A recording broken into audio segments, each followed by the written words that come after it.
তালের সিজনে আমরা কম বেশি সবাই বড়াটা খাই বেশি। আরও অনেকে অন্যরকম পিঠা তৈরি করে, তো আমি একটু অন্যরকম পিঠা তৈরি করলাম, তো সেটা দেখাবো। চলুন। আসসালামু আলাইকুম। এইখানে আমি চালের আটা ব্যবহার করছি, আর চালের আটাটা শুকনো কড়াইতে দিয়ে আমি খুব ভালোভাবে ভেজে নিচ্ছি।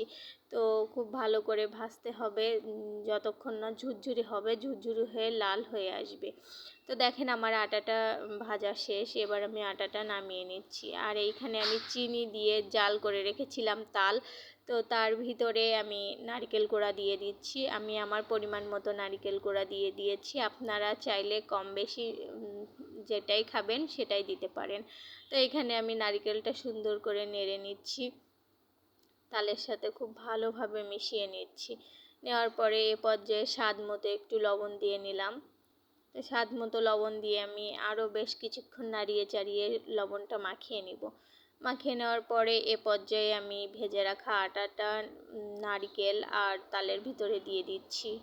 তো এখানে আমি যেমন করে রুটি একটা ডো তৈরি করে, ঠিক তেমন করেই আমি একটা ডো তৈরি করে নিব। আমি আটাটা অল্প অল্প করে মিক্স করব, আর যেরকম রুটির ডো তৈরি করি ঠিক সেরকমটাই করে নিব।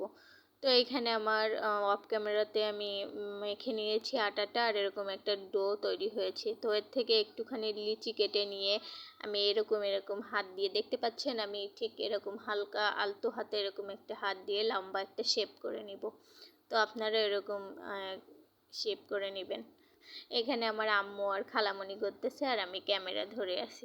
তো এখানে রাইস কুকারে পানি দিয়েছিলাম, পানিতে বলক এসে গেছে। আর রাইস কুকারের যে ঢাকনা মানে উপরেরটা থাকে যাতে আলু সিদ্ধ টিদ্ধ দেন, ওরকম ইসে আমি এটা আর কি সবগুলো সাজিয়ে নিয়েছি, সাজিয়ে নিয়ে ঢাকনাটা ঢেকে দিয়েছি।